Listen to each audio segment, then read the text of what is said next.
Chanakya classes के online platform पर आपका स्वागत, अभिनंदन। मैं Ravi Bhargava, political science faculty. चलो अब बात करते हैं कैबिनेट मिशन के बारे में। ठीक है,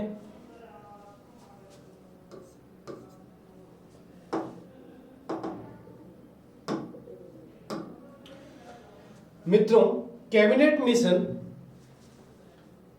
24 मार्च 1946 को भारत आया।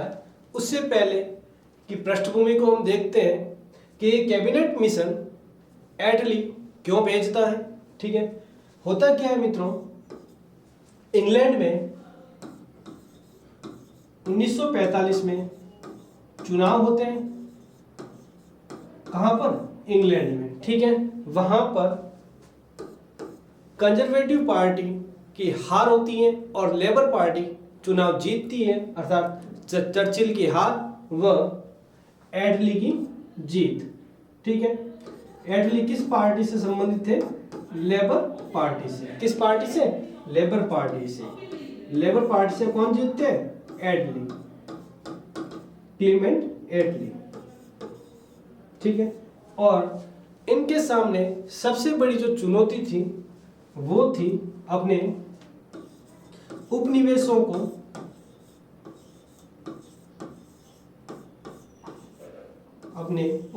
को संभालना।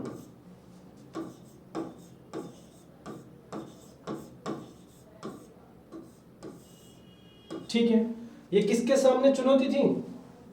एटली के सामने। और इधर 1945 में यूएनओ की स्थापना हो जाती है और उसके एक एजेंडा या मैनिफेस्टो में भी क्या कहता है कि जो भी उपनिवेश राष्ट्र है उनको कम से कम समय में क्या किया जाए? स्वतंत्र किया जाए। ठीक है ना, तो यूएनओ का भी आदेश था।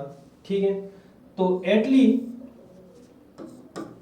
ने भारतीयों को सत्ता हस्तांतरण करने के लिए अपने एक मिशन भेजता है। उसे इतिहास में अपन कैबिनेट मिशन के नाम से जाना जाता है। ठीक है, और कैबिनेट मिशन में 3 सदस्य होते हैं। कितने सदस्य? 3 सदस्य। कौन कौन होते हैं? जॉर्ज पैट्रिक लॉरेंस, ठीक है, स्टेफर्ड क्रिप्स व एवी अलेक्जेंडर। ठीक है, तो आइए बात करते हैं अपन उसके बारे में। और कैबिनेट मिशन का उद्देश्य क्या है? कैबिनेट मिशन का उद्देश्य है, यहाँ पर उद्देश्य है मित्रों, वाइसराय की कार्यकारिणी का सहयोग करना, अर्थात यहाँ पर संविधान सभा के गठन में वाइसराय का सहयोग करना। ठीक है ना, संविधान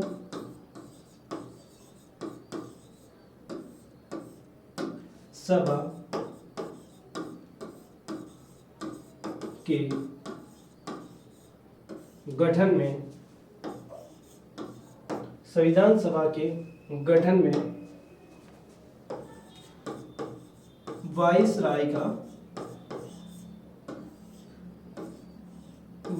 का सहयोग करना, ये इस कैबिनेट मिशन का उद्देश्य है। ठीक है ना, साथ ही साथ इसका एक और उद्देश्य है कांग्रेस व मुस्लिम लीग के बीच विवाद को सुलझाना। ठीक है ना, ये इसका गौण उद्देश्य है। मुख्य उद्देश्य तो क्या है इसका? संविधान सभा का गठन करना। और आपको ये बहुत ही बार कंपटीशन एग्जाम में ये सवाल आया हुआ है कि हमारे जो संविधान सभा का गठन हुआ, ठीक है, वो किसके आधार पर हुआ? आपको ऑप्शन मिलेगा क्रिप्स मिशन या अगस्त प्रस्ताव या वेवेल प्लान या कैबिनेट मिशन। तो आपका आंसर होना चाहिए कैबिनेट मिशन। और ये कैबिनेट मिशन कब आया इंडिया में? 24 मार्च 1946। ठीक है, और 24 मार्च 1946 को तो आता है और 16 मई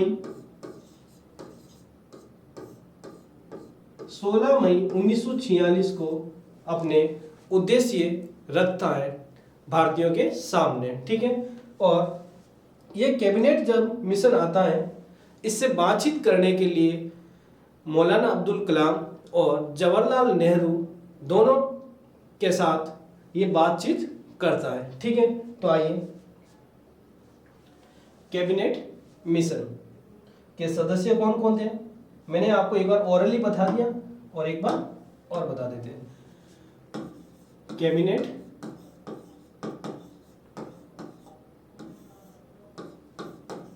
मिशन के अध्यक्ष व सदस्य। ठीक है, तो कैबिनेट मिशन कब आया था? 24 मार्च 1946। और अपने उद्देश्य कब रखे थे? 16 मई 1946 को। ठीक है, तो देखते हैं अब अध्यक्ष और सदस्य।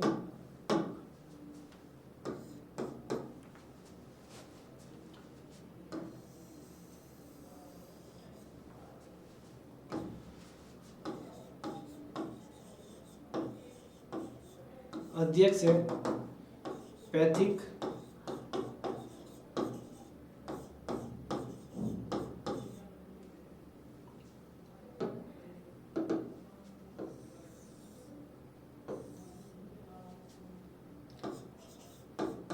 लॉरेंस। ठीक है, और ये इस समय भारत सचिव भी होते हैं। ये क्या है? भारत सचिव भी होते हैं। ठीक है, और आपको पता है ये भारत सचिव का पद कब गठित किया गया? तो आपका आंसर होना चाहिए 1858 के भारत शासन अधिनियम के तहत इस भारत सचिव का पद का गठन किया गया। ठीक है, और ये ब्रिटिश पार्लियामेंट्री के प्रति क्या था? उत्तरदायी था। और इसमें भारत सचिव के साथ एक कार्यकारिणी होती थी काम को करने के लिए। वो 15 सदस्य कार्यकारिणी का गठन किया गया 1858 के अधिनियम के तहत। ये भी आपको ध्यान रखना है। ठीक है, अध्यक्ष हो गए पैथिक लॉरेंस, एक थे स्टेफर्ड क्रिप्स। ठीक है, ये थे व्यापार मंत्री। ठीक है मित्रों, और एक थे एफबी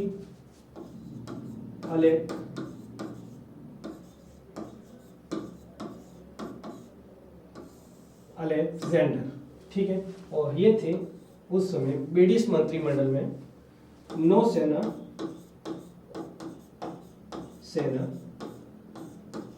मंत्री। ठीक है, ये बातें आपको ध्यान रखनी है। अब जब इन्होंने अपने उद्देश्य रखे थे तो इसके दो उद्देश्य थे कैबिनेट मिशन के।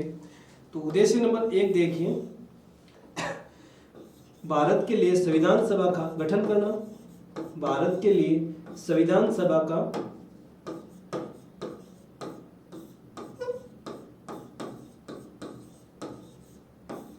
गठन करना।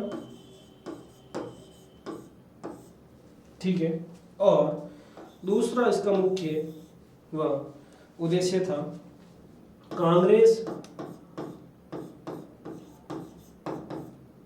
व मुस्लिम लीग के बीच विवादों का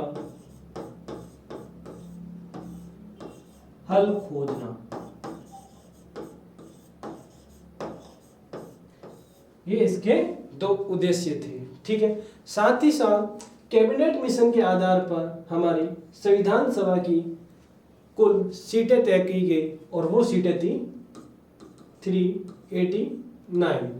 ठीक है, अब 389 ये सीटें क्यों बनाई गई, इसके पीछे क्या लॉजिक है, आइए बात करते हैं।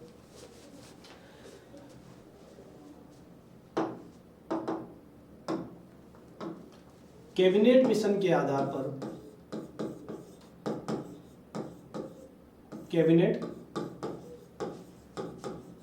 मिशन के आधार पर संविधान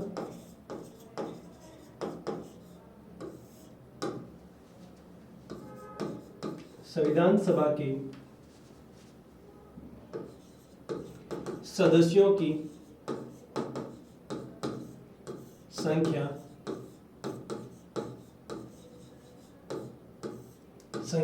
कितनी तय की गई?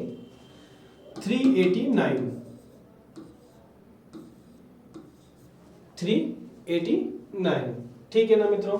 तो आइए देखते हैं इन 389 का डिवाइड कैसे किया गया। ठीक है,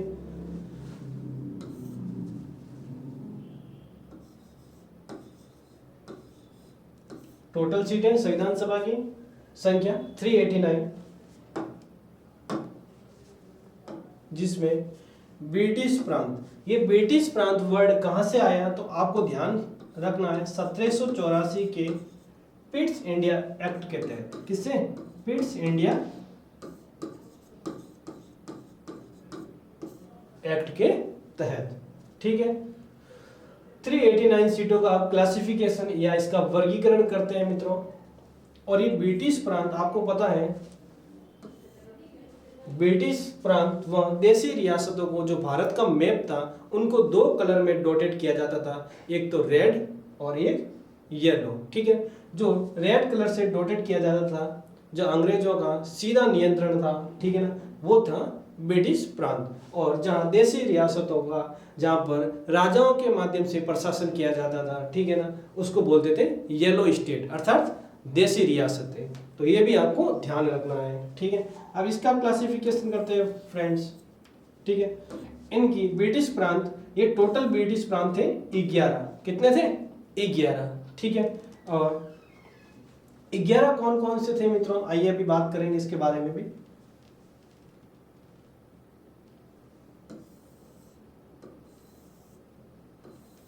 ठीक है, ए कैटेगरी, बी कैटेगरी और सी कैटेगरी, इसके बारे में भी थोड़ा पढ़ लेते हैं।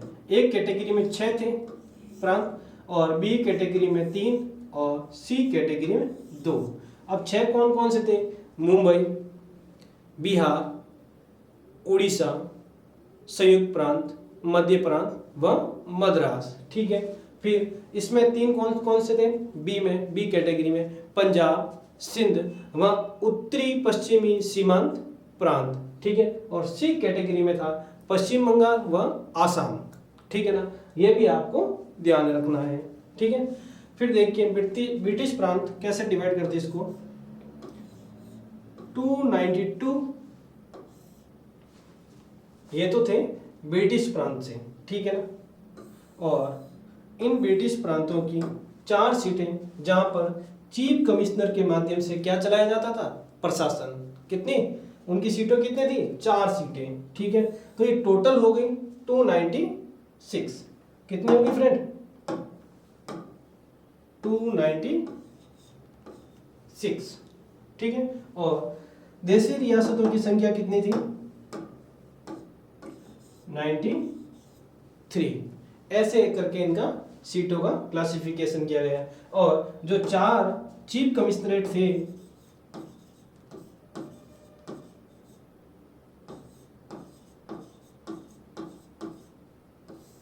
जहां पर गवर्नर जनरल का सीधा नियंत्रण होता था। ठीक है, जैसे अपन के एक अजमेर में भी था। ये 4 कौन कौन से? अजमेर, ठीक है, दिल्ली,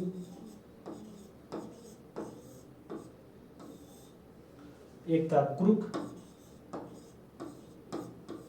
व चौथा था कुरुक। मित्रों आपको ध्यान रखना है, कर्नाटका में है। कहां पर है? कर्नाटक। ठीक है, और चौथा था वो था बलूचिस्तान।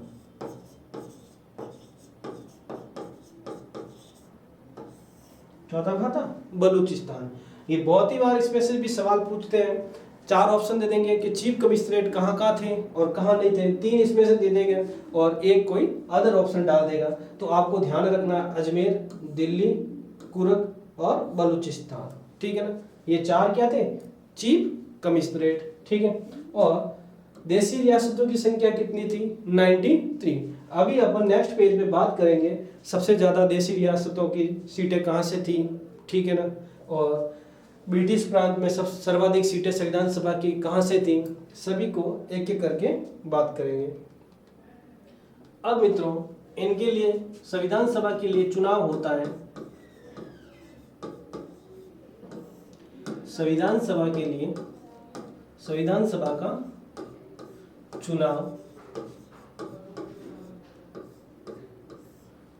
जुलाई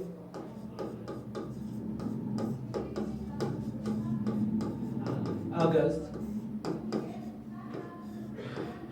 1946 में, जुलाई अगस्त 1946 में किसका चुनाव होता है, संविधान सभा का। और इस संविधान सभा का गठन किसके आधार पर हुआ, तो आपका आंसर होना चाहिए कैबिनेट मिशन के आधार पर, ठीक है ना। और कैबिनेट मिशन के आधार पर ही संविधान सभा के सदस्यों की संख्या कितनी रखी गई, 389।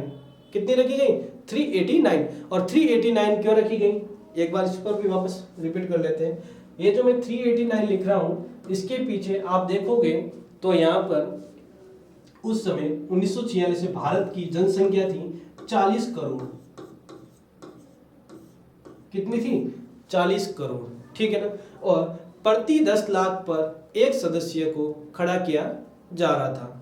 तो 1946 में अपन ने देश की जनसंख्या थी कितनी, 40 करोड़, ठीक है ना। तो उसके अकॉर्डिंग 389 का आंकड़ा आ रहा है, ठीक है। यह संख्या वापस माउंटबेटन योजना के आधार पर चेंज होगी। आजादी के बाद भारत व पाकिस्तान दोनों अलग राष्ट्र बन जाएंगे, तब इनकी संख्या और अलग हो जाएगी। तो उनके बारे में आगे चर्चा करेंगे, ठीक है। तो पहले एक बार जुलाई अगस्त 1946 में चुनाव हुए, जो 296 या 296 जो ब्रिटिश प्रांत से थे,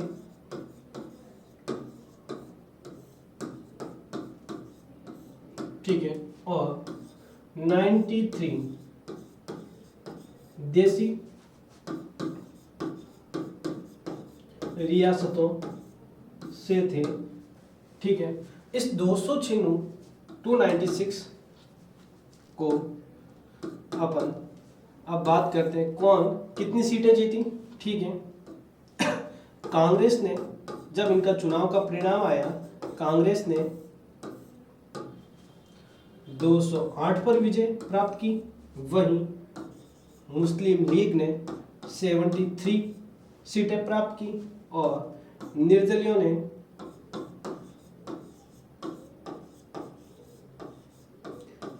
ने 8 सीटें प्राप्त की और 7 सीटें अदर पार्टियों ने, जैसे साम्यवादी दल है, यूनियनिस्ट पार्टी है, 7 अदर पार्टियों ने विजय प्राप्त की, ठीक है। तो ये मित्रों आपको ध्यान रखना है। साथ ही साथ आपको ये भी ध्यान रखना है, देसी रियासतों ने अपने इस चुनाव से अलग रखा, ठीक है। देसी रियासतों ने इस चुनाव में भाग नहीं लिया, ठीक है ना। ये बात भी आपको ध्यान रखना है। अब जब ये आंकड़ा कांग्रेस ने प्राप्त किया और मुस्लिम लीग इससे बौखला गई, मुस्लिम लीग क्या हो गई, बौखला गई या इससे डर गई, ठीक है ना। और मुस्लिम लीग ने पूरे भारत स्तर पर क्या कर दिए, दंगे छेड़ दिए। क्या कर दिए, दंगे छेड़ दिए, ठीक है ना।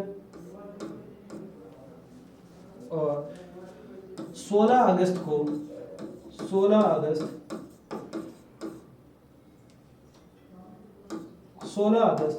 1946 को बंगाल के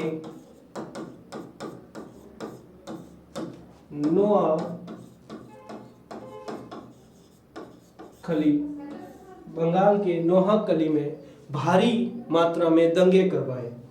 बंगाल के नोहाकली में बड़े स्तर पर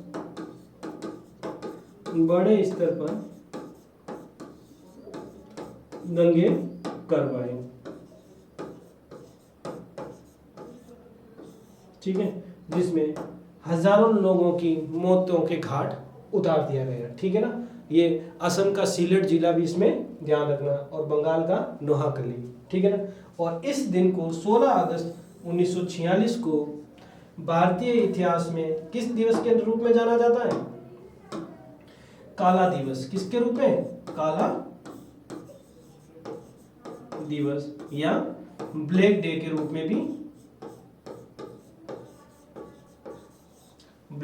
रूप में भी माना या मनाया जाता है। ठीक है, क्यों? क्योंकि इस दिन बंगाल में भारी मात्रा में दंगे हुए। तो मित्रों ये बात भी आपको ध्यान रखनी है। तो कांग्रेस ने कितनी सीटें जीती? 208। और एमएल मुस्लिम लीग ने 73 और निर्दलीयों ने कितनी जीती? 8। और अदर पार्टियों ने कितनी जीती? 7। अब पूछ ले, सांप्रदायिक आधार पर संविधान सभा में सीटों का निर्धारण किस प्रकार किया गया? तो देखिए मित्रों, सांप्रदायिक आधार पर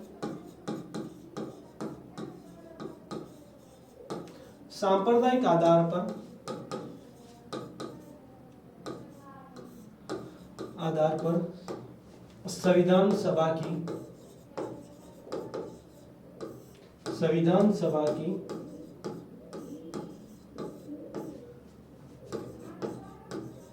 सदस्य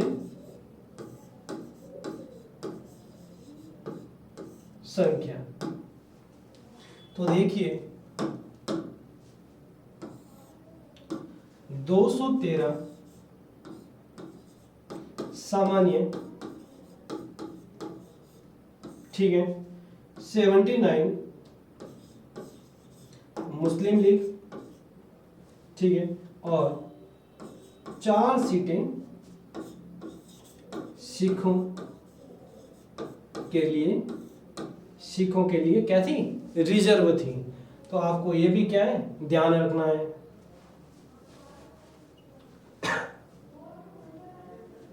साथ ही साथ जो संविधान सभा का गठन हुआ था उसके बारे में प्रति 10 लाख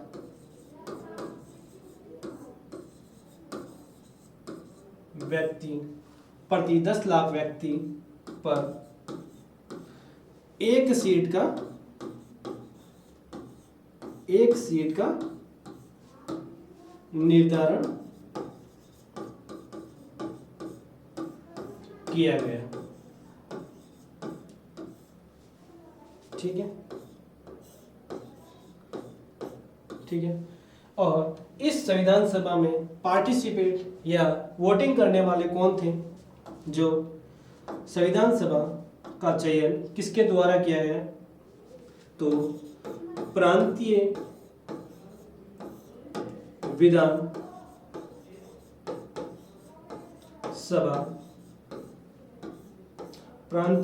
सभा के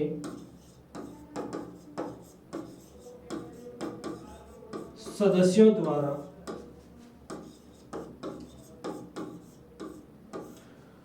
प्रांतीय विधानसभा के सदस्यों द्वारा संविधान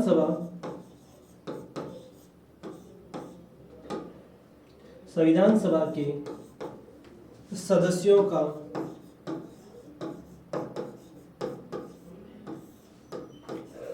चयन किया गया।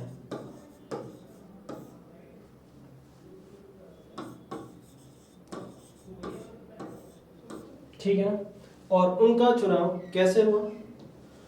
संविधान सभा के सदस्यों का चुनाव एकल संक्रमणीय मत प्रणाली, इसके बारे में जब राष्ट्रपति पढ़ेंगे ना कि क्या होती है एकल संक्रमणीय मत प्रणाली, वह आनुपातिक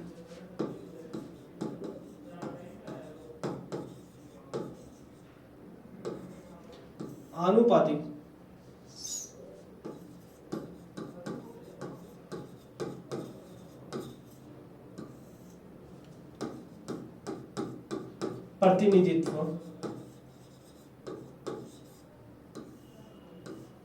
प्रणाली के आधार पर संविधान सभा का गठन हुआ। ठीक है, और संविधान सभा की विशेषताएं देखें।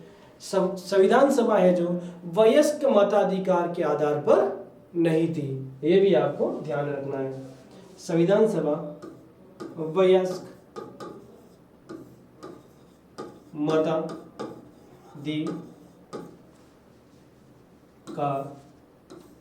के आधार पर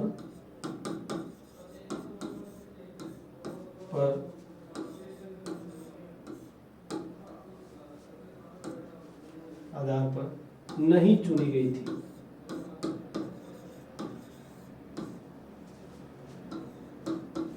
क्यों मित्रों? क्योंकि प्रत्येक भारतीय नागरिक जो 18 या 21 ईयर से अबव है, उन्होंने अपना मत संविधान सभा के लिए नहीं दिया था। संविधान सभा का चयन प्रांतीय विधानसभा के सदस्यों के द्वारा किया गया है। हर भारतीय नागरिक ने इस चुनाव में पार्टिसिपेट नहीं किया। तो ये बात आपको ध्यान रखनी है। साथ ही साथ अब वयस्क मताधिकार के आधार पर नहीं थी, तो इसका चुनाव कैसे होगा? अप्रत्यक्ष। कैसे चुनाव होगा? अप्रत्यक्ष चुनाव होगा। कैसे होगा? अप्रत्यक्ष चुनाव होगा।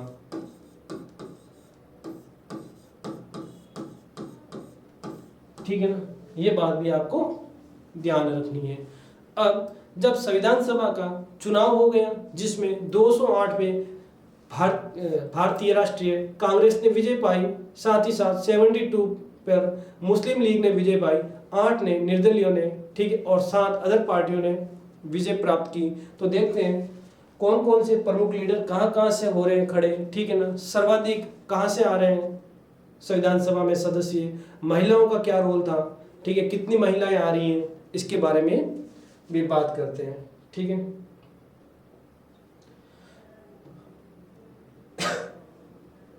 हाँ, तो देखिए मित्रों, संविधान सभा में राजस्थान के सदस्य, तो राजस्थान से संविधान सभा में 12 सदस्य थे। कितने सदस्य थे? 12 सदस्य। ठीक है, और वो कौन कौन से थे? वीटी कृष्णमाचार्य जयपुर, हीरालाल शास्त्री जयपुर, सरदार सिंह खेतड़ी जयपुर, ठीक है, गोकुल लाल असावा शाहपुरा, जसवंत सिंह बीकानेर, राय बहादुर भरतपुर, कर्नल दलेल सिंह कोटा, जोधपुर से जयनारायण व्यास, ठीक है ना, ऐसे आपको ध्यान रखना है। ठीक है, रामचंद्र उपाध्याय अलवर, ठीक है, राय बहादुर हो गया, मुकुट बिहारी भार्गव अजमेर। अब संविधान सभा में यह सवाल बहुत ही इंपॉर्टेंट है मित्रों, ध्यान रखना। संविधान सभा में राजस्थान से कितने सदस्य थे? 12 सदस्य। कितने सदस्य? 12 सदस्य। ठीक है, 12 में देखिए 11 क्या थे?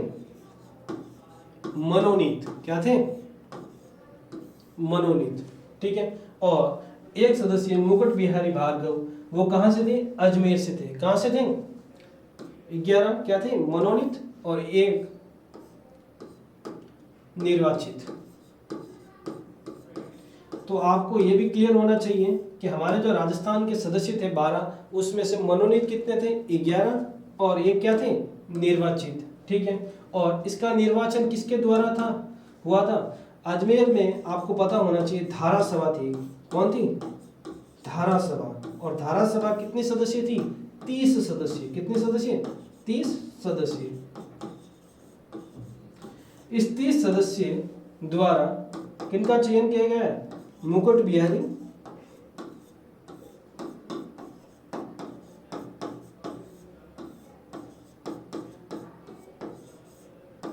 ठीक है भार्गव द्वारा। ठीक है ना, तो संविधान सभा में राजस्थान से कितने मेंबर? 12, एक निर्वाचित और 11 क्या थे? मनोनीत। और इसको निर्वाचित करने वाली कौन थी? धारा सभा थी। यहाँ पर कौन थी? धारा सभा। और धारा सभा कैसी थी? 30 सदस्य एक सभा थी। ठीक है ना, जिसका 30 सदस्य एक सभा थी, जो मुकुट बिहारी भार्गव का क्या क्या चयन किया था। ठीक है ना, अब राजस्थान की तरफ से सबसे पहले संविधान सभा में हस्ताक्षर करने वाले कौन थे? संविधान पर हस्ताक्षर करने वाले कौन थे? तो आपका एक आंसर होना चाहिए क्या? बलवंत सिंह मेहता। कौन थे? बलवंत सिंह मेहता, जो राजस्थान की तरफ से सर्वप्रथम हस्ताक्षर करता थे। आपको ध्यान रखना, एक बलवंत राय मेहता आता है जो पंचायती राज में पढ़ोगे। ठीक है ना, वो बलवंत राय मेहता अलग है। वो कौन है? गुजरात के मुख्यमंत्री। ठीक है ना, जो आपको पंचायती राज में बार बार पढ़ोगे। ये यहाँ पर बलवंत सिंह है और वो बलवंत राय मेहता है। ठीक है, अब देखते हैं कि जो हमारी संविधान सभा थी उसमें 15 महिला सदस्याएं थी। कितनी सदस्याएं थी? 15 महिला सदस्य थी। ठीक है ना, आइए उस पर बात करते हैं। संविधान सभा में शामिल महिलाएं, ठीक है ना, इनकी टोटल संख्या कितनी थी? टोटल संख्या 15। कितनी थी? 15। ठीक है, सर्वाधिक कहां से थी? सर्वाधिक थी संयुक्त प्रांत। कहां से थी? संयुक्त प्रांत से।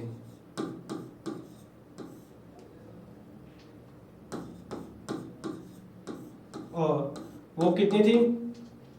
5। कितनी थी? 5। कौन कौन? सुचेता कृपलानी उत्तर प्रदेश। ठीक है, ये आज का क्या है? यूपी। आज का क्या है? यूपी।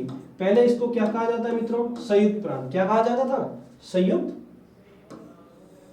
प्रांत।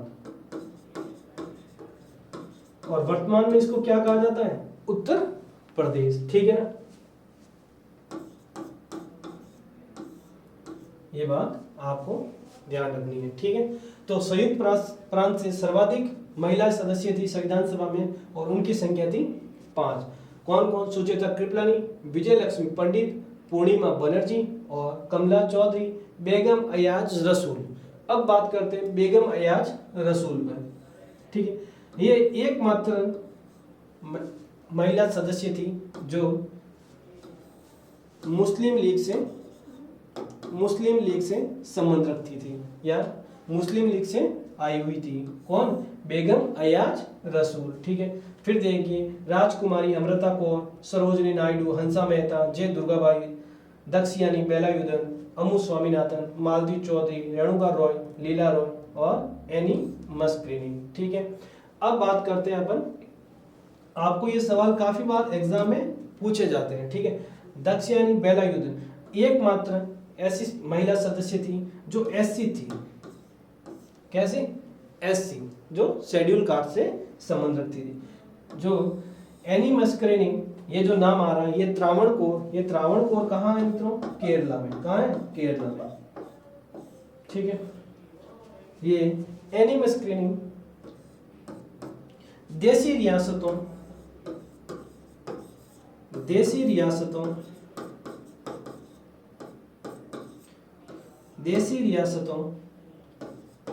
से आने वाली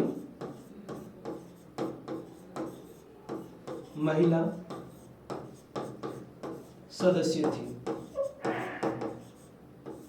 ठीक है, ये आपको ध्यान रखना है। तो पूछ ले संविधान सभा में टोटल महिलाओं की संख्या कितनी थी? तो आपका आंसर होना चाहिए 15। ठीक है, और संविधान सभा में कौन सी महिला थी जिसका संबंध मुस्लिम लीग से? तो आपका आंसर होना चाहिए बेगम अयाज रसूल।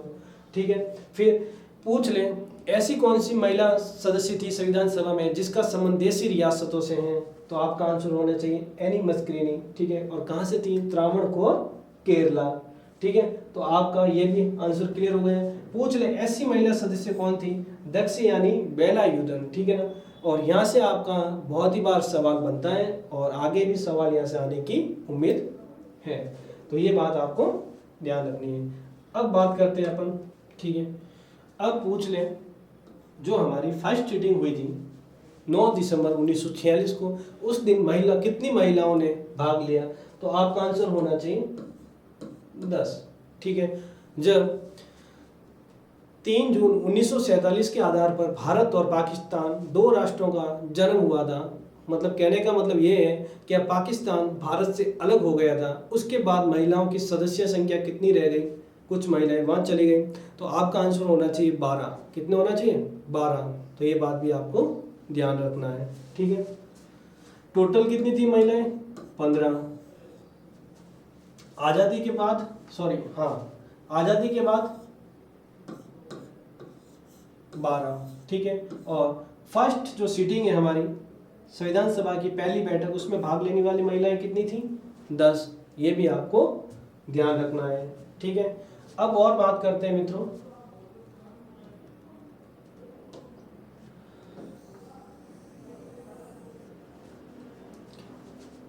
साम्यवादी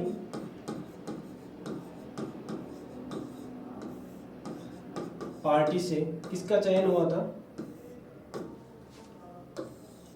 ठीक है, तो आपका आंसर होना चाहिए सोमनाथ। ये महिलाओं से अलग है, ठीक है ना, या इसको ऐसे समझ लेते हैं।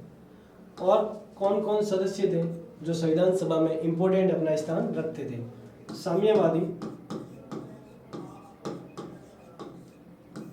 साम्यवादी पार्टी से सोमनाथ लाहिटी,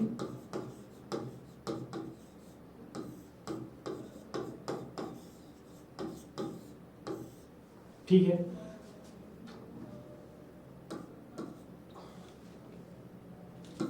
बाबू जगजीवन राम,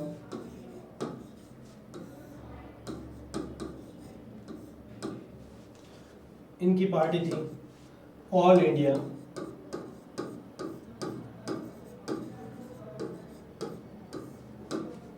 शेड्यूल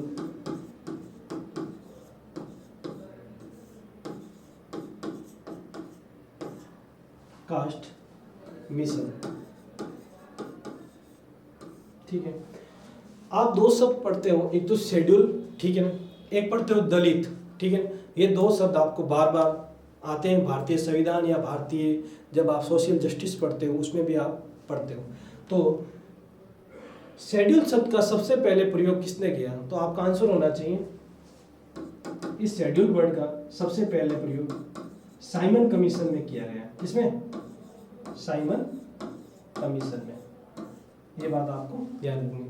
और एक शब्द आता है दलित, ठीक है, और इस दलित शब्द का सबसे पहले प्रयोग करने वाला व्यक्ति कौन है? तो आपका आंसर होना चाहिए ज्योतिबा फूले। ज्योतिबा फूले, ठीक है ना, ये आपके आंसर होने चाहिए।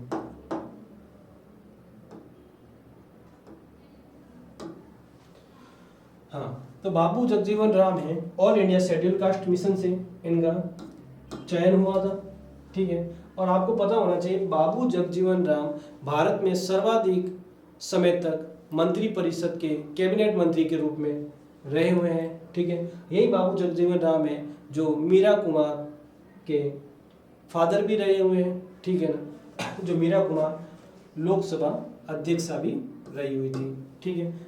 एक देखिए मित्रों, हंसा मेहता,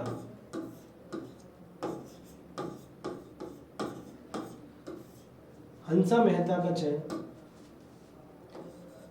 ऑल इंडिया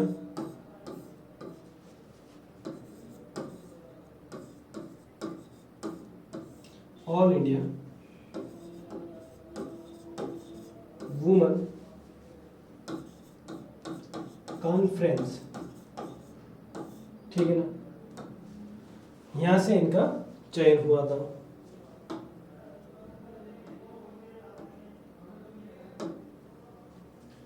फिर बात करते हैं मित्रों श्यामा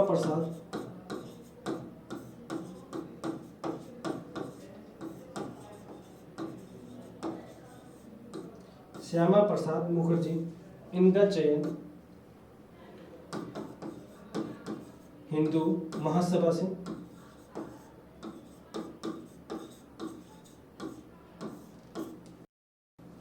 ठीक है। तो ये आपको इतने ध्यान रखना है। पूछ ले पंडित नेहरू का चयन तो कांग्रेस से हुआ था, उनका क्षेत्र कौन सा है? तो आपको उसका उनका क्षेत्र ध्यान रखना है संयुक्त प्रांत। कौन सा?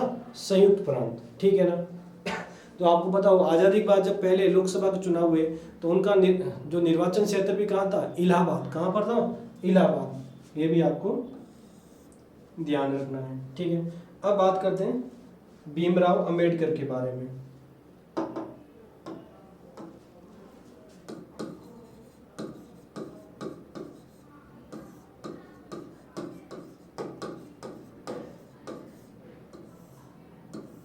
भीमराव अंबेडकर, इनका जन्म है 14 अप्रैल 1956, सॉरी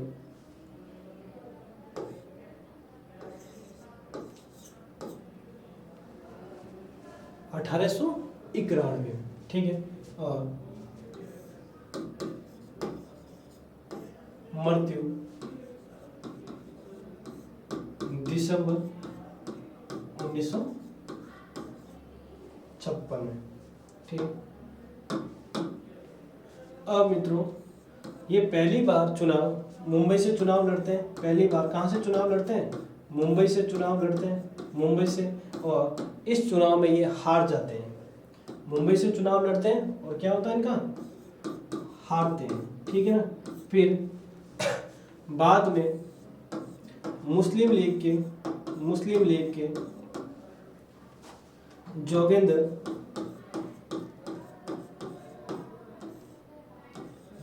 नाथ मंडल के कहने पर ये जो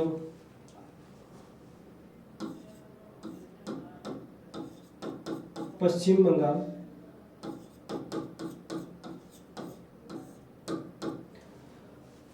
बंगाल से ये चुनाव लड़ते हैं और मुस्लिम लीग के साथ ये एक समझौता करते हैं, ठीक है ना। और उसके बाद वहाँ से इनका क्या होता है? चयन होता है, ठीक है ना।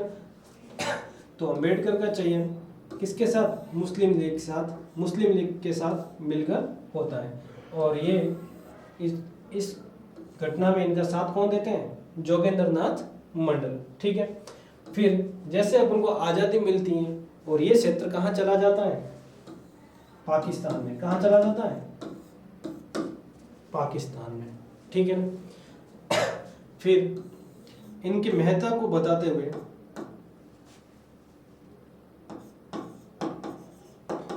B.N. राव ने इनकी महत्ता को बताते हुए कि भाई ये बहुत ही इम्पोर्टेंट व्यक्ति हैं, ठीक है। और ये बात बताते हैं जवाहरलाल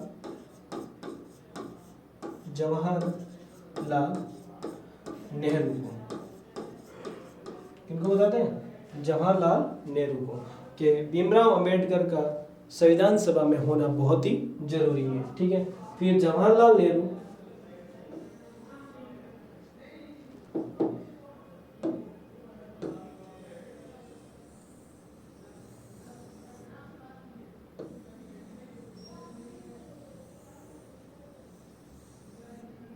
ठीक है, जवाहरलाल नेहरू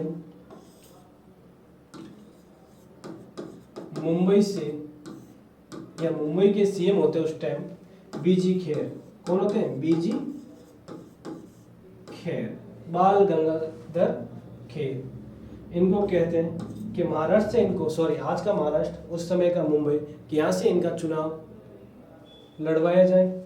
और इनके कहने पर एक इन्हीं के सदस्य M.R.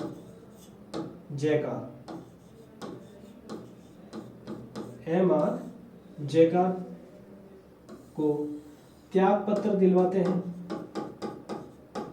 ठीक है। त्याग पत्र दिलवाते हैं,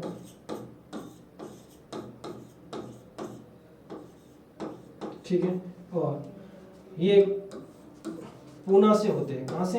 पूना से, ठीक है। फिर अंबेडकर का चयन कहाँ से होता है? पूना से होता है। कहाँ से मित्रों? पूना से। जब इन्होंने जोगेंद्र नाथ मंडल के साथ मुस्लिम लीग के साथ समझौता करके पश्चिम बंगाल से चुनाव लड़ा था, और उस क्षेत्र का नाम क्या था? जैसूर खुलना। क्या नाम था उसका? जैसूर खुलना, ठीक है। ये पश्चिम बंगाल का एक क्षेत्र था, यहाँ से पहले अंबेडकर जी ने चुनाव लड़ा था। तो ये बात आपको ध्यान रखनी है, ठीक है। B.N. राव किसको कहते हैं? जवाहरलाल नेहरू को कहते हैं कि भाई अंबेडकर जैसे व्यक्ति का संविधान सभा में होना बहुत ही जरूरी है, ठीक है। फिर ये बात जवाहरलाल नेहरू बीजी खेर को कहते हैं, और बीजी खेर अपने ही एक सदस्य M.R. जयकार को वहाँ से पूना सीट से त्यागपत्र दिलवाते हैं और वहाँ पर उपचुनाव करवाते हैं। और उपचुनाव में कौन जीतते हैं? भीमराव अंबेडकर। तो ये बात भी आपको ध्यान रखनी है, ठीक है। और ये जैसूर कुल्ला भी क्या है? इम्पोर्टेंट है, ठीक है। और 21 अक्टूबर 1956 को अपने कुछ समर्थकों के साथ भीमराव अंबेडकर ने बौद्ध धर्म को ग्रहण कर लिया, और 2 महीने बाद ही उनकी क्या हो जाती है? मृत्यु हो जाती है। ये भी आप ध्यान रखना है। आप संविधान पढ़ते हो तो कम से कम एक बार भीमराव अम्बेडकर के बारे में आपको थोड़ा बहुत पढ़ना चाहिए, ठीक है ना। और भीमराव अम्बेडकर को आधुनिक मनु भी कहा जाता है।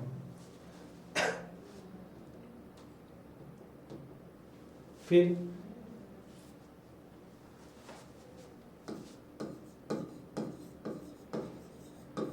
संविधान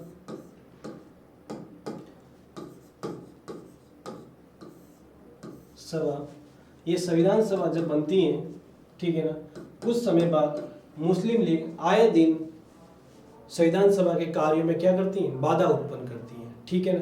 फिर एक बार उनका ऐसा विचार होता है कि हम ज़्यादा से ज़्यादा जितना विरोध करेंगे, ठीक है ना, उसी विरोध के आधार पर ही हमें एक नए पाकिस्तान का क्या होगा, निर्माण। तो वो अंतरिम सरकार का भी क्या करती हैं, विरोध करती हैं। क्या करती हैं, अंतरिम सरकार का भी विरोध करती हैं। संविधान सभा में मुस्लिम लीग द्वारा बाधा डालना, ठीक है। और फिर उसके बाद में वो क्या करती हैं, अंतरिम सरकार में पहले तो इसका विरोध करती हैं, अंतरिम सरकार में अपने सदस्यों को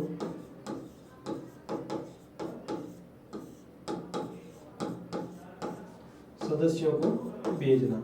और अंतरिम सरकार एक 15 सदस्यीय सरकार थी, ठीक है। वेवेल उसके क्या थे, अध्यक्ष। आपको ध्यान रखना है, पंडित नेहरू अंतरिम सरकार में अध्यक्ष नहीं थे। कौन थे, वेवेल थे, ठीक है ना। और इस अंतरिम सरकार में मुस्लिम लीग के कितने सदस्य थे, 5 सदस्य। कितने सदस्य थे, 5 सदस्य। और इस अंतरिम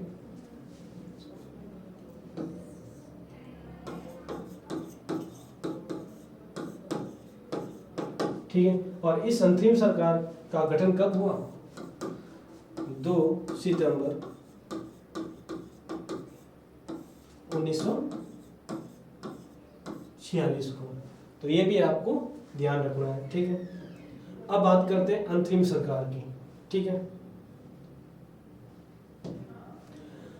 अंतरिम सरकार में देखिए, सबसे पहले तो बात करते हैं, उस टाइम वाइसराय और भारत के गवर्नर होते हैं वेवेल। ये इस अंतरिम सरकार के क्या होते हैं, अध्यक्ष होते हैं, ठीक है। और commander in chief sir Clyde lake होते हैं, ठीक है। फिर उसके बाद वाइस प्रेसिडेंट कौन होते हैं इस अंतरिम सरकार में, पंडित नेहरू, ठीक है। अब बात करते हैं 5 सदस्य वो कौन कौन थे जो मुस्लिम लीग से उनका चयन हुआ, ठीक है। एक तो देखिए वाणिज्य मंत्री इब्राहिम इस्माइल, ठीक है, एक ये थे मुस्लिम लीग से। फिर बात करते हैं वित्त मंत्री लियाकत अली खान, ठीक है। ये आपको पता हो, जब पाकिस्तान बनता है, ठीक है, पाकिस्तान के पहले प्रधानमंत्री कौन बनते हैं, लियाकत अली खान। पाकिस्तान के पहले पीएम, ध्यान रखना। और पाकिस्तान के पहले कौन थे, गवर्नर, ठीक है। तो आपका आंसर होना चाहिए मोहम्मद अली जिन्ना, ठीक है। फिर उसके बाद में देखिए, हाँ, एक ये है कानून मंत्री जोगेंद्र नाथ मंडल। इनका भी चयन कहाँ से होता है, मुस्लिम लीग से। और सबसे बड़ी बात ये है, इस मुस्लिम लीग में ये एक हिंदू थे। कौन थे, जोगेंद्र नाथ मंडल,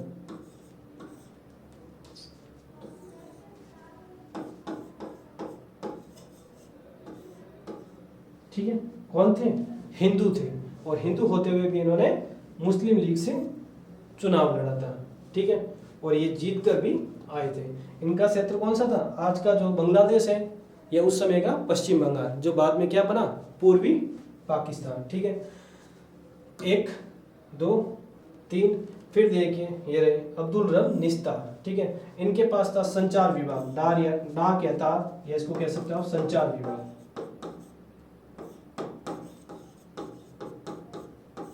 ठीक है। और एक थे रेलवे इसके पास रेलवे था, ठीक है, आसफ अली। ये भी, इनका भी चयन कहां से हुआ, मुस्लिम लीग से। कहां से,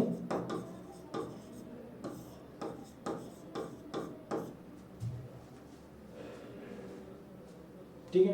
तो मित्रों 5 कौन कौन है, 1 2 3 4 5, इनका चयन कहाँ से हुआ? मुस्लिम लीग से या एमएल से। ये भी बातें बहुत ही इंपॉर्टेंट है, ठीक है। और यहाँ पर रक्षा मंत्री कौन है? बलदेव सिंह, ठीक है। शिक्षा व कला कौन है? सी राजगोपालाचार्य। और सी राजगोपालाचार्य को जब हमें आज़ादी मिल जाएगी, ठीक है ना, तो ये मद्रास के पहले क्या बनेंगे? सीएम। मद्रास के पहले क्या बनेंगे? मद्रास के,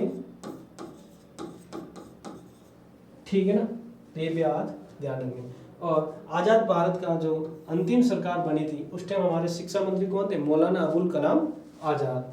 ये बात भी आपको ध्यान रखनी है। गृह सूचना संचार ये किनके पास था? सॉरी, गृह सूचना प्रसारण, ठीक है, ये पटेल साहब के हाथों में विभाग था, ठीक है। और श्रम मंत्री बाबू जगजीवन राम, ठीक है। खनन व ऊर्जा CH बाबा। ऐसे करके हमारी 15 सदस्यीय क्या थी? अंतरिम सरकार। और इस अंतरिम सरकार का गठन कब हुआ? 2 सितंबर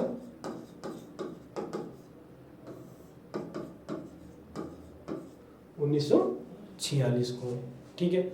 अब देखिए मित्रों, इस अंतरिम सरकार के बाद हमारी अब प्रक्रिया होती है संविधान की तरफ। किसकी तरफ? अब हमारा संविधान लिखना प्रारंभ करते हैं, ठीक है। और इसके लिए हमारे पास क्या होती है? संविधान सभा से संबंधित बैठकें। क्या होती है? संविधान सभा से संबंधित बैठकें, ठीक है। अब देखते हैं संविधान सभा की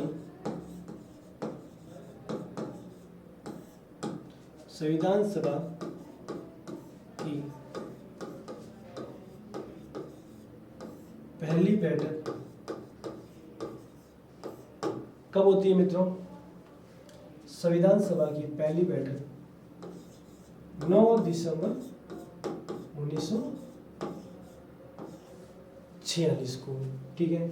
और इस पहली बैठक की कहाँ पर होती है? पहले तो जो आज का जो संसद भवन है, कहाँ पर होती है? आज के संसद भवन के केंद्रीय कक्ष में। कहाँ पर? आज के संसद भवन के केंद्रीय कक्ष में, केंद्रीय कक्ष या कक्षा, सेंट्रल हॉल कह सकते हो उसको, केंद्रीय कक्षा के पुस्तकालय भवन में।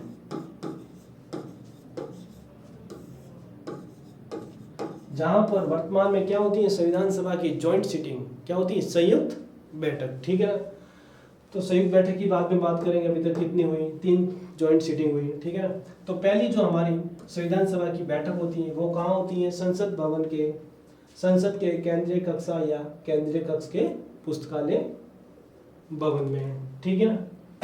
और अध्यक्ष कौन बनते हैं मित्रों?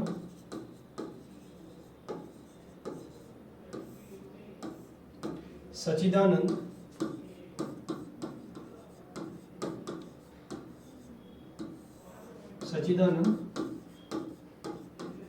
सिन्हा, ठीक है ना। ये बात भी ध्यान रखना। और इनके नाम का प्रस्ताव कौन रखते हैं? ठीक है, सच्चिदानंद सिन्हा के नाम का प्रस्ताव रखने वाले व्यक्ति कौन है? तो आपका आंसर होना चाहिए JB कृपलानी। JB कृपलानी इनके नाम का क्या रखते हैं? प्रस्ताव, ठीक है ना। और इसके साथ एक और कि हमने फ्रांस की परंपरा को निभाते हुए सबसे संविधान सभा के सबसे जो बुजुर्ग सदस्य थे, इसलिए इनको संविधान सभा का अध्यक्ष बनाया गया है। फिर देखते हैं संविधान सभा की अगली बैठक।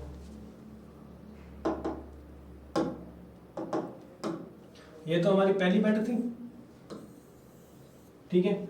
अब देखते हैं संविधान सभा की दूसरी बैठक। दूसरी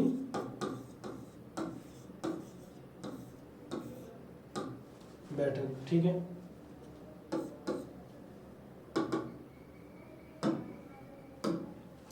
अब देखिए मित्रों, संविधान सभा की दूसरी बैठक है 11 दिसंबर 1946 को संपन्न होती है, 2 दिन बाद, ठीक है। इस बैठक में अध्यक्षता कौन करते हैं? या अध्यक्ष इनको बनाते हैं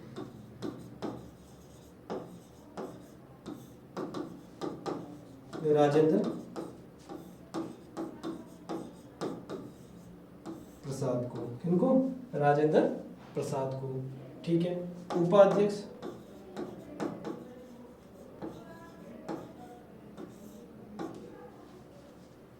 HC मुखर्जी, इसको आप हरीशचंद्र मुखर्जी कहते हैं। ठीक है, पूरा नाम क्या है इनका? हरीशचंद्र मुखर्जी। ठीक है, यहाँ पर बेनेगल नरसिंह राव, BN राव को संविधान का प्रारूप को लेकर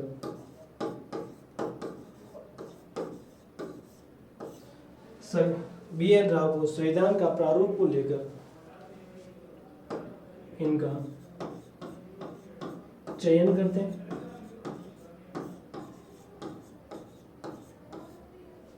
ठीक है, देखिए ज्वाइंट सीटिंग दूसरी बैठक 11 दिसंबर 1946 को अध्यक्ष होते राजेंद्र प्रसाद, उपाध्यक्ष होते हैं HC मुखर्जी। BN राव को संविधान तैयार करने के लिए इनको इस समय इनकी नियुक्ति की जाती है। ठीक है, और BN राव को भारत का संवैधानिक सलाहकार भी कहा जाता है। इसलिए भारत का संवैधानिक सलाहकार किनको कहा जाता है? भारत के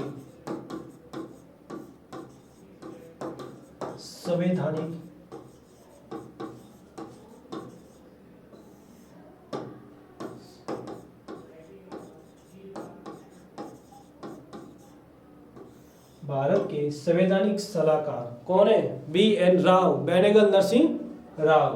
तो ये बात आप ध्यान रखनी है आपको यहाँ तक। BN राव ने भारत का पहला संविधान बनाया। वापस उस संविधान को जांचने के लिए प्रारूप समिति का गठन किया गया, जो 7 सदस्यीय समिति थी और अंबेडकर की अध्यक्षता में गठन किया गया था।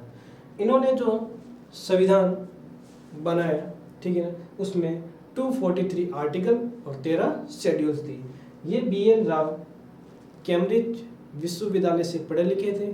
ठीक है, ये कश्मीर के प्रधानमंत्री भी रहे हुए हैं और इंटरनेशनल न्यायालय में भी न्यायाधीश भी रहे हुए हैं। ठीक है ना, तो आपको ये भी ध्यान रखना है। ठीक है, फिर बात करते हैं अपन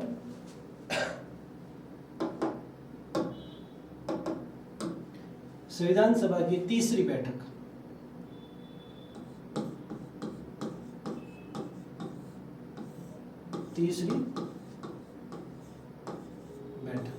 और ये तीसरी बैठक कब हुई थी मित्रों?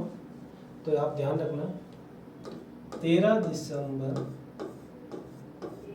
1946 को। कब हुई थी? 13 दिसंबर 1946 को।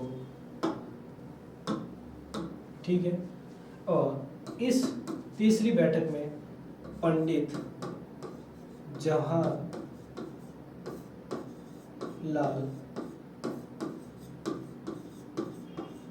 नेहरू द्वारा संविधान सभा के सामने उद्देश्य प्रस्ताव रखे थे। क्या रखे थे? उद्देश्य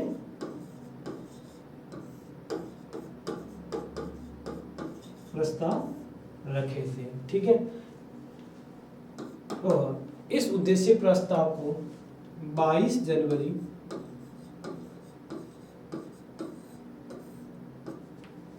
1947 को संविधान सभा द्वारा इन उद्देश्य प्रस्ताव को क्या कर दिया गया? पारित कर दिया गया। 22 जनवरी 1947 को संविधान सभा द्वारा उद्देश्य प्रस्ताव को पारित कर दिया गया। क्या कर दिया गया? पारित कर दिया गया। ये कब की बात है मित्रों? तीसरी बैठक की, संविधान सभा की 3rd सीटिंग की। उद्देश्य प्रस्ताव किसके द्वारा रखे गए? जवाहरलाल नेहरू के द्वारा। किसके समक्ष? तो आपका आंसर होना चाहिए संविधान सभा के समक्ष। संविधान सभा ने इनको कब पारित कर दिया गया? तो आपका आंसर होना चाहिए 22 जनवरी 1947 को। और यही उद्देश्य प्रस्ताव आगे जाकर क्या बना? भारतीय संविधान की प्रस्तावना। क्या बना? भारतीय संविधान की प्रस्तावना। ठीक है ना, या उद्देशिका। और इस तीसरी बैठक में क्या हुआ मित्रों? तो आपका आंसर होना चाहिए यहां से संविधान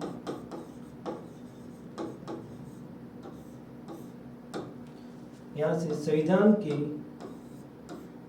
निर्माण की प्रक्रिया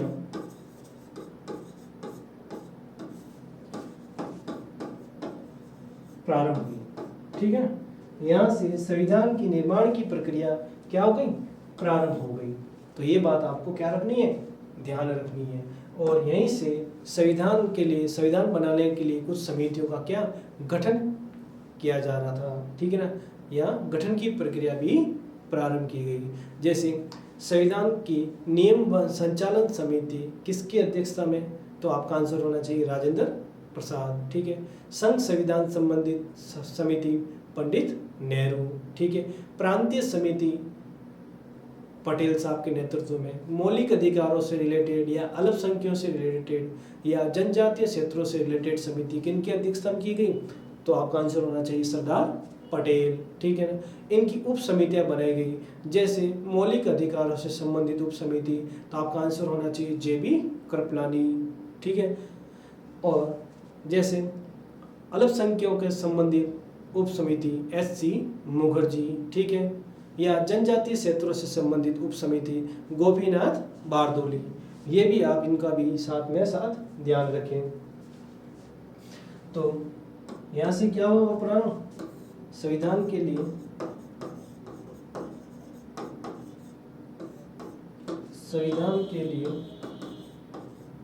या संविधान बनाने के लिए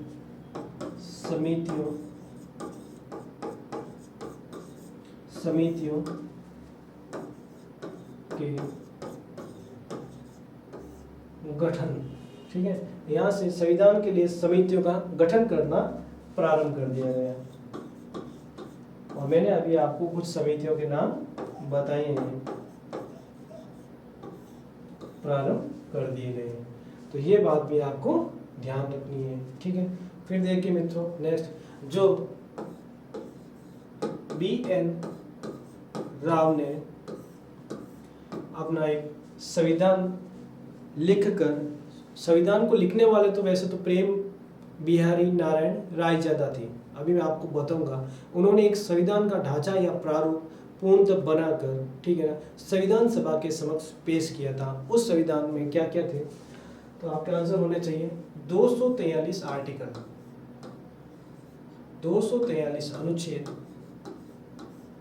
जो पहली बार BN राव ने संविधान बनाया था। ठीक है, और इसमें कितनी अनुसूचियां थी, 13 अनुसूचियां थी।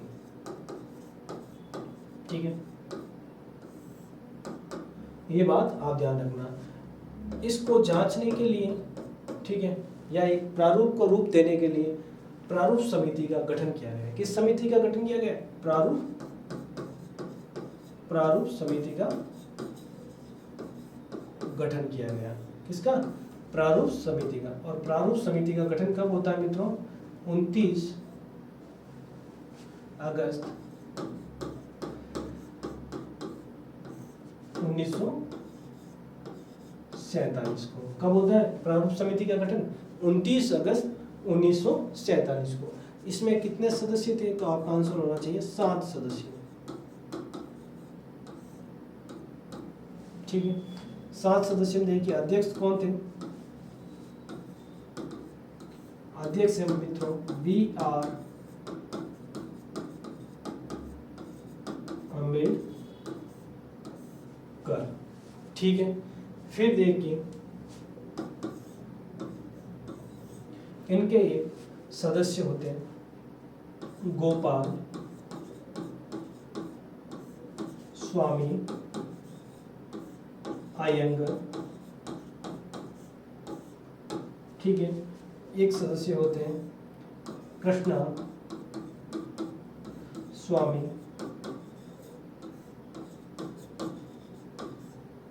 अय्यर। फिर देखिए मित्रों एक सदस्य होते हैं कन्हैयालाल माणिक्यलाल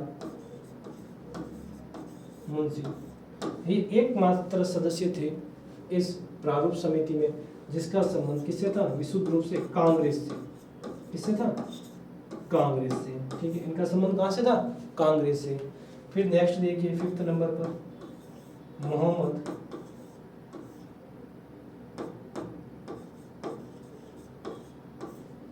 सादुल्ला,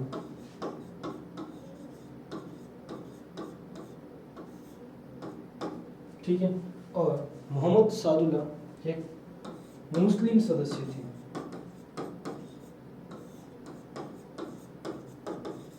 क्यों? अब देश आजाद हो गया, मुस्लिम लीग तो कहाँ चली गई? पाकिस्तान। परंतु इस 7 सदस्यीय प्रारूप समिति में मोहम्मद सादुल्ला एकमात्र क्या थे? मुस्लिम सदस्य, ठीक है, न कि मुस्लिम लीग से। काफी किताबों में आपको मिलेगा ऐसे मुस्लिम लीग से इनका संबंध है। अरे भाई मुस्लिम लीग तो चली गई, पाकिस्तान अलग हो गया, डिवाइड हो गया। ये बात है 29 अगस्त 1947 की, ठीक है। फिर थे एन माधवराव, ठीक, एक थे टी कृष्णा माचार्य। इन्होंने डीपी खेतान की जगह ली। इन्होंने किनकी जगह ली? डीपी खेतान की, ठीक है। और एन माधवराव ने किनकी जगह ली? उसका मुझे नाम याद नहीं आ रहा है। इन्होंने टी कृष्णमाचार्य को डीपी खेतान की जगह ली, डीपी खेतान की, ठीक है। और एन माधवराव ने बीएल मित्र की, सॉरी बीएल मित्र की, ठीक है, इन्होंने इनकी जगह ली, ठीक है। ये बातें आपको ध्यान रखनी है। अब 29 अगस्त 1947 को इस प्रारूप समिति का गठन तो कर दिया गया। आपको पूछ ले प्रारूप समिति के और क्या नाम है, यदि एग्जामिनर प्रारूप समिति ना लिखकर आपको वहाँ पांडुलेखन समिति लिख दे तो भी आपका आंसर यही होना चाहिए कि गठन कब किया गया? 29 अगस्त 1947। तो इसका नाम पांडुलेखन समिति भी है।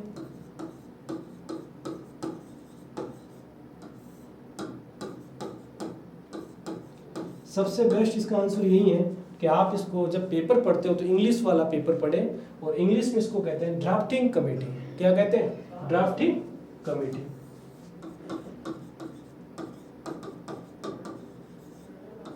ड्राफ्टिंग कमेटी, ठीक है, ये बात आप ध्यान रखना।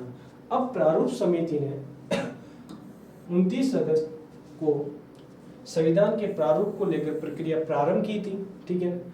इस प्रक्रिया को 21 फरवरी 1947 को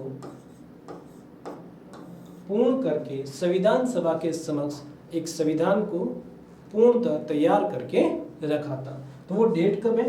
21 फरवरी 1947 की। जो इसमें देखिए मित्रों, 315 तो क्या थे? अनुच्छेद। क्या थे? 315 अनुच्छेद, ध्यान रखना, ठीक है। और 8 थी शेड्यूल्स, अनुसूचियां। आपको बताएं कि जब हमारा जो ओरिजिन कॉन्स्टिट्यूशन है 26 जनवरी 1950 को लागू होने के बाद उसमें कितने आर्टिकल थे? 395 आर्टिकल और 8 शेड्यूल। बाद में शेड्यूलों को क्या किया गया? 8। तो ये 8 शेड्यूल तो लगभग यहाँ पर वापस मिल रही हैं, ठीक है। और 315 अनुच्छेद जो बढ़कर कितने हो गए? 395, ठीक है। अब ये कैसे हुए, अभी इसके बारे में चर्चा करेंगे। फिर देखिए, जब 21 फरवरी 1947 को प्रारूप समिति ने एक संविधान का प्रारूप तैयार करके जनता के सामने रखा। किसके सामने? जनता के सामने। और इसके लिए उनको समय दिया कितना? 8 महीने का। कितना दिया मित्रों? 8 महीने का। सॉरी, यहाँ पर लिखना आपको 48, 21 फरवरी 1948। तो 8 महीने का समय दिया, और 8 महीने लगभग अक्टूबर तक का उनको समय दिया। फिर इस संविधान को 3 बार पढ़ा गया। कितनी बार? तो पूछ लें, संविधान सभा के द्वारा प्रारूप समिति के द्वारा जो संविधान का जो प्रारूप तैयार किया गया, ठीक है, उस प्रारूप का वाचन कितनी बार हुआ? तो आपका आंसर होना चाहिए 3 बार। कितनी बार? 3 बार। तो आइए, वाचन, ठीक है, मतलब इस संविधान को कितनी बार वापस पढ़ा गया, ठीक है, तो 3 बार। क्या आंसर है मित्रों? 3 बार, ठीक है। जो 21 फरवरी को प्रारूप समिति ने लोगों के सामने संविधान को रखा था, ठीक है, और ओपिनियन मांगे थे वापस, उस प्रारूप को जांचने के लिए सबसे पहला वाचन, प्रथम वाचन या पहला वाचन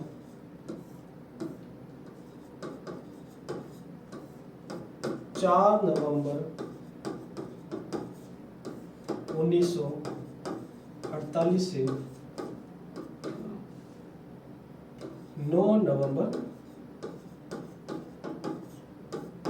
1948 तक चला था। ठीक है, फिर मित्रों द्वितीय वाचन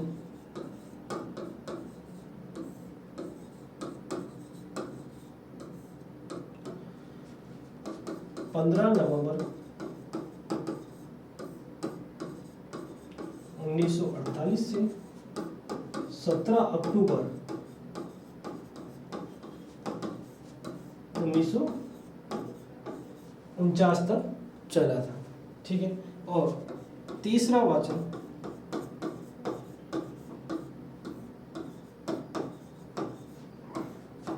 14 नवंबर 1949 से, ठीक है, 26 नवंबर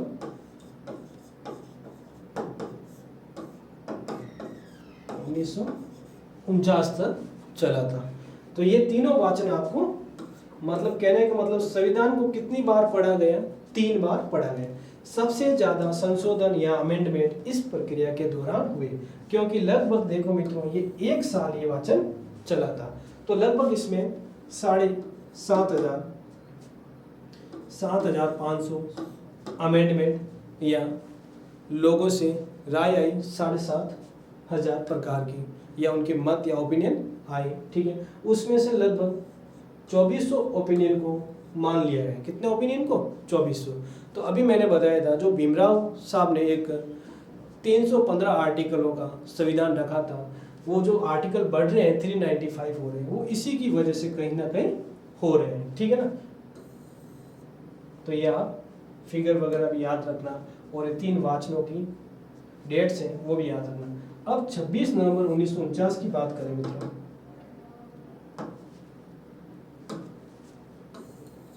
ठीक है, 26 नवंबर 1949। अब 26 नवंबर 1949 को क्या हुआ देखिए, और ठीक है, 26 नवंबर 1949 को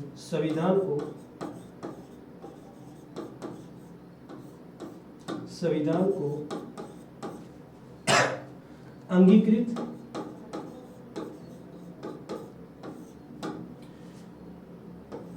अधिनियमित मतलब इनेक्ट अधिनियमित, ठीक है, और आत्मा अर्पित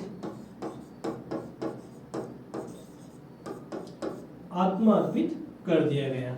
ठीक है, मतलब इस स्थिति को हमने संविधान को क्या अपना लिया, किसने? स्वयं ने। ठीक है ना, और इनेक्ट हम हमारे संविधान को क्या करते हैं? लागू। कब से? 26 नवंबर 1949 से। ठीक है, और 26 नवंबर 1949 को क्या हुआ मित्रों?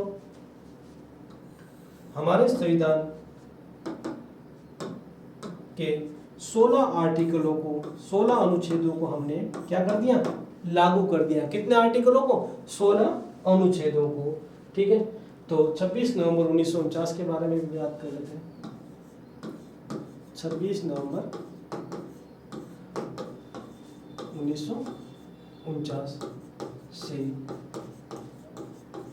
संबंधित तथ्य। ठीक है, अब 26 नवंबर 1949 के संदर्भ में तथ्य देखें मित्रों। संविधान को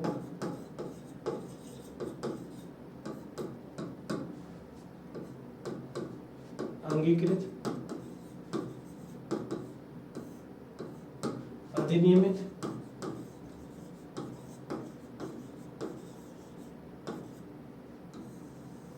ठीक है, और आत्मापित गिवन टू आवर सेल्फ।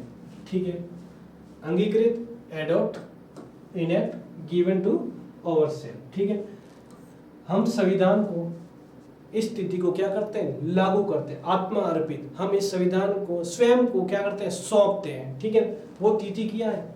26 नवंबर 1949। तो मतलब आंशिक रूप से कहें तो हमारा संविधान कब से लागू हो गया? 26 नवंबर 1949 को। पूर्णतः हमारा संविधान या भारत गणतंत्र पूर्ण रूप से कब बना? तो आपका आंसर होना चाहिए 26 जनवरी। क्यों?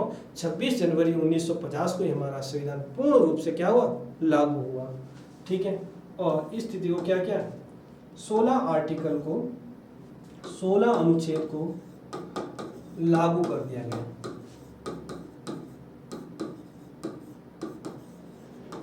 लागू कर दिया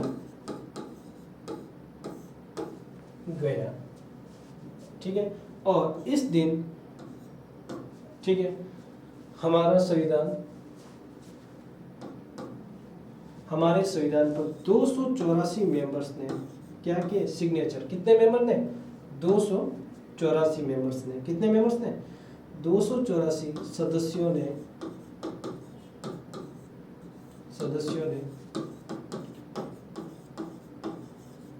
संविधान पर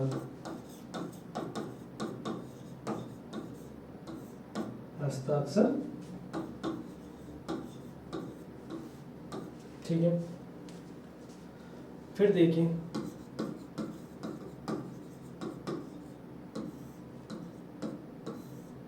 जो हमारा जो संविधान है, ठीक है ना, ये संविधान हस्तलिखित है। कैसा है? हस्तलिखित है। ठीक है। और कितनी भाषाओं में? 2 भाषाओं में। कितनी भाषाओं में? 2 भाषा। वो भाषा कौन सी है? हिंदी व अंग्रेजी। ठीक है।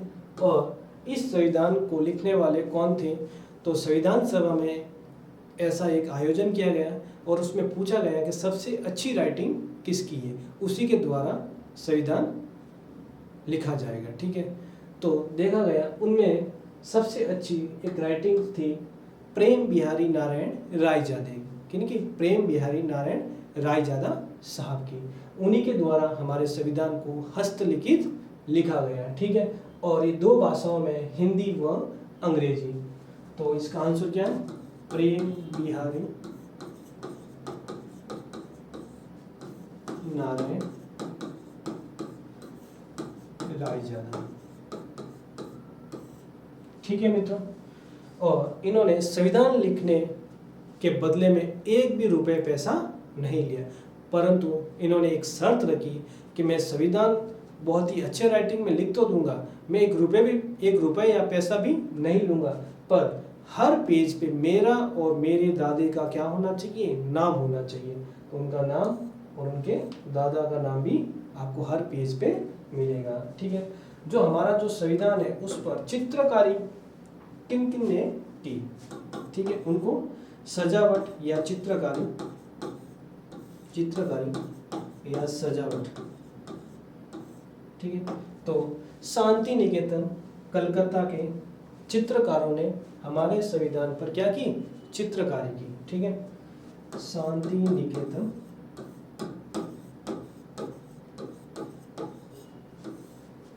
के अध्यापक नंदलाल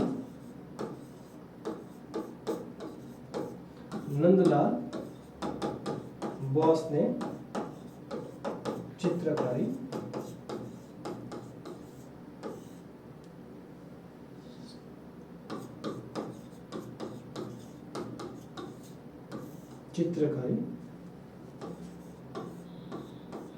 ये भी आपको ध्यान रखना है। और हमारे संविधान की बातें करें, 2-4 स्पेशल बातें। ठीक है। तो देखिए, हमारे संविधान को लिखने में कितना खर्चा आया? तो आपका आंसर होना चाहिए 64 लाख। लगभग कितने? 64 लाख रुपए। ये भी आपको ध्यान रखना है कि हमारे संविधान को लिखने में कितना खर्चा है? 64 लाख रुपए। ठीक है। और संविधान को लिखने में कितना समय लगा? तो आपका आंसर होना चाहिए 2 वर्ष 11 महीने और 18 दिन। 2 वर्ष 11 महीने 18 दिन ये हमारा संविधान को लिखने का क्या है, समय है, ठीक है। फिर हमारे संविधान से लेकर संविधान की बैठकों को लेकर भी क्या आते हैं, क्वेश्चन आते हैं। बैठकों के संबंधित तथ्य। तो हमारा टोटल अधिवेशन कितने हुए, कहीं कहीं आपको 11 मिलेंगे मित्रों। टोटल अधिवेशन हुए हैं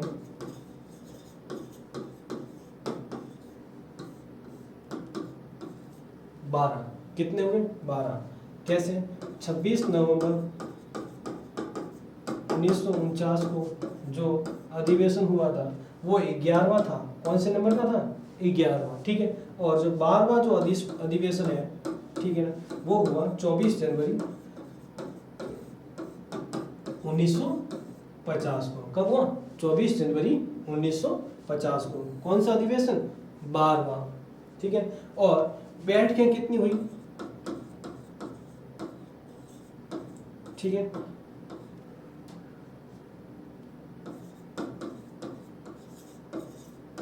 बैठकें, ठीक है, 166, 165वीं बैठक ये 11वां अधिवेशन, साथ ही साथ 165वीं बैठक, ठीक है। 12वां अधिवेशन, साथ ही साथ 166वीं बैठक।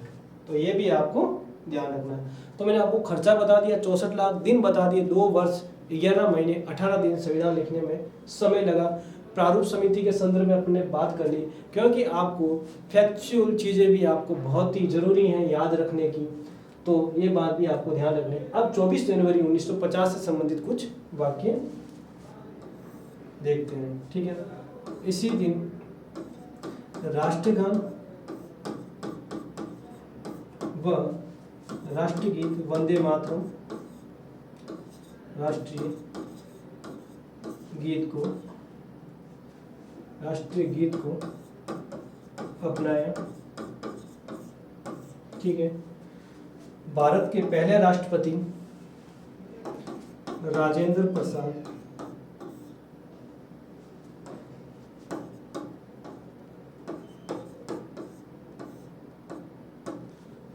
प्रसाद को राष्ट्रपति के रूप में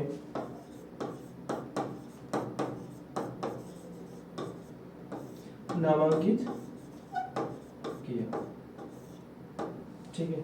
या इनको मनोनीत भी कह सकते हैं। राष्ट्रपति के लिए यहाँ पर अभी चुनाव नहीं हुए, ठीक है ना।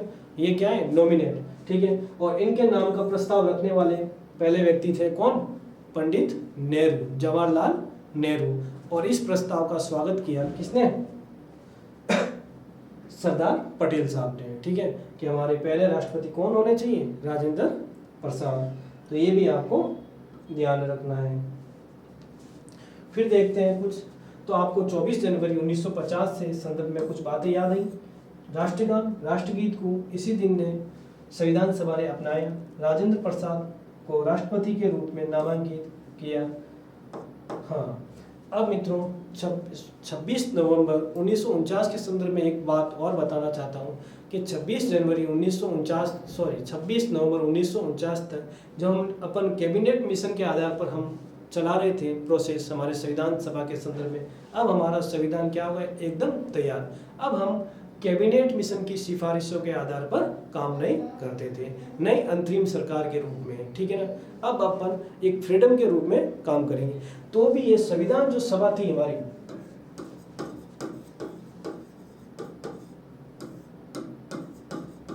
संविधान सभा, ठीक है, ये 1952 तक काम करेगी। कब तक, 1952 तक। क्यों,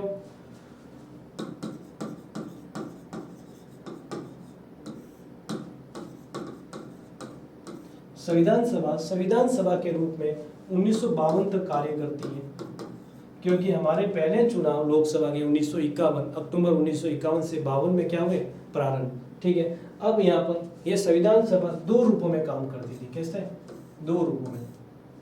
जब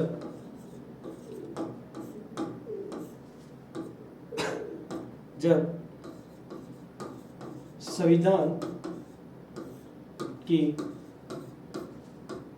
व्याख्या, ठीक है, या संविधान से रिलेटेड कोई बैठक होती थी, संविधान की व्याख्या या उससे रिलेटेड कोई बैठक होती थी,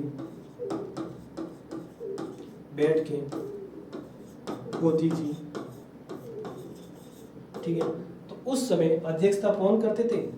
राजेंद्र प्रसाद, ठीक है मित्रों। प्लस जब ये संविधान सभा कानून निर्माण के संदर्भ में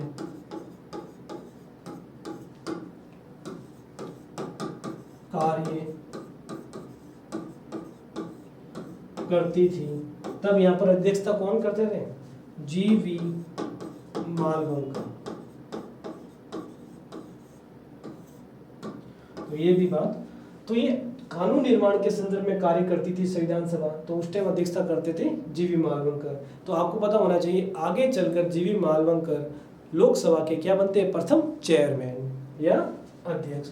तो हमारी संविधान सभा के दो कार्य थे, जब संविधान की व्याख्या या संविधान से रिलेटेड कोई बैठकें होती थी तो उस समय तो अध्यक्षता राजेंद्र प्रसाद करते थे, और जब कानून निर्माण संदर्भ के बाद आती है तो वहां पर अध्यक्षता जीवी मालवंकर करते थे। ये हमारी संविधान सभा से रिलेटेड बातें थी। अब देखिए मित्रों, मैं कुछ और फैक्ट बताता हूँ।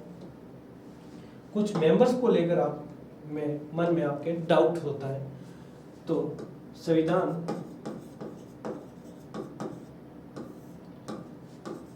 सभा के सदस्य संख्या के बारे में ये 2-4 मिनट का मैं ऐसा सेशन ला रहा हूँ जिससे आपके कुछ डाउट क्लियर हो, ठीक है ना, कि 389 का आंकड़ा कैसे आ रहा है, 324 का कैसे आ रहा है, ठीक है, 299 का कैसे आ रहा है, ठीक है, ऐसे भी आपके दिमाग में क्लोज या डाउट फंसे हुए हैं, ठीक है। तो देखिए हमारी संविधान सभा का गठन हुआ, आपको पता है, मैंने बता दिया, कैबिनेट मिशन के आधार पर, ठीक है। संविधान सभा का गठन किसके आधार पर हुआ? कैबिनेट मिशन के आधार पर, कैबिनेट मिशन के आधार पर, ठीक है। और इन्होंने संविधान सभा की सदस्य संख्या रखी 389, जिसमें 296 तो कहाँ से थी? ब्रिटिश प्रांत, जिसमें 292 तो थी कहाँ से? ब्रिटिश, 296 तो थी ब्रिटिश प्रांत में, और 4 थी चीफ कमिश्नर। ऐसे करके दोनों का टोटल कितना होता है? 296, ठीक है, जो जिसमें 4 चीफ कमिश्नरेट भी क्या थी? शामिल थी, और 93 थी देसी रियासतों, ठीक है। इसको आप ऐसे समझ लो, नहीं तो 292 ब्रिटिश प्रांत, ठीक है, और 4 कहाँ थी? चीफ कमिश्नरेट, ठीक है। ऐसे करके इसका फिगर आता है 394। फिर 3 जून 1947 के आधार पर संविधान सभा की सदस्य संख्या रखते हैं कितनी? 324। इस 3 जून 1947 को आप माउंटबेटन योजना भी कहते हो, ठीक है ना। और इसी योजना के आधार पर भारत व पाकिस्तान का क्या हुआ? जन्म हुआ। क्या हुआ? भारत व पाकिस्तान का जन्म हुआ। किसके आधार पर? माउंटबेटन योजना के आधार पर। और माउंटबेटन योजना के अनुसार संविधान सभा की सदस्य संख्या कितनी रखी? 324, ठीक है। फिर जब ये योजना, माउंटबेटन योजना के अनुसार अब एक सीमा आयोग का भी क्या किया गया? गठन किया गया, ठीक है ना। तो कुछ जिले अभी भी पाकिस्तान को दिए गए, ठीक है। फिर संविधान सभा कि आज़ाद भारत के बाद संविधान सभा की आज़ाद भारत, ठीक है, अब हमें आज़ादी मिल जाती है महीने 2 महीने बाद 15 अगस्त को आज़ाद भारत की पहली बैठक होती है 31 अक्टूबर 1947 को। ये तिथि भी आपको ध्यान रखनी बहुत ही इंपॉर्टेंट है। आज़ाद भारत की संविधान सभा की पहली बैठक कब है? 31 अक्टूबर 1947, ठीक है। और बाद में पाकिस्तान अलग राष्ट्र बन जाता है, भारत अलग राष्ट्र बन जाता है, ठीक है ना। और अब हमारी संविधान सभा की सदस्य संख्या रह जाती है 299। कितनी रह जाती है? 299, ठीक है। अब मित्रों 299 में 229 ये तो थी ब्रिटिश प्रांत से,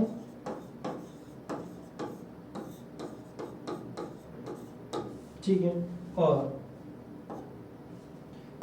70 सीटें थी देसी रियासतों से।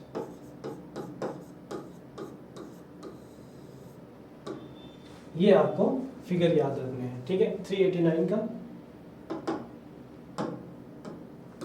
एक फिगर ये रखना यार, एक ये रखना, ठीक है, ये एक ये रखना, ठीक है। कैबिनेट मिशन के आधार पर 389, माउंटबेटन योजना के आधार पर 324 324, ठीक है। फिर आज़ादी के बाद 299, ठीक है। इस 299 के आधार पर ही संविधान सभा के 284 व्यक्तियों ने संविधान पर हस्ताक्षर किए। कितने? 284 व्यक्तियों ने संविधान सभा पर क्या किए? हस्ताक्षर। कब? 26 नवंबर 1949 को। और आप मित्रों एक बात मैं और बता देता हूँ, आपको ध्यान रखने की बात, जब हमारी फर्स्ट सिटिंग हुई थी उस दिन फर्स्ट सिटिंग में मुस्लिम लीग ने हमारी संविधान सभा की पहली बैठक को बहिष्कार किया था, मतलब भाग नहीं लिया था। और देशी रियासतों ने भी क्या किया? बहिष्कार किया। तो ये बात आप ध्यान रखना, ठीक है मित्रों। आप इस वीडियो को ज़्यादा से ज़्यादा देखना और सब्सक्राइब करना। इसमें बहुत ही अच्छी तरीके से मैंने बहुत ही सरल शब्दों में बहुत ही ज़्यादा चीज़ें समझाई हैं आपको। ज़्यादा से ज़्यादा आप अपने फ्रेंड को बताइए, ठीक है।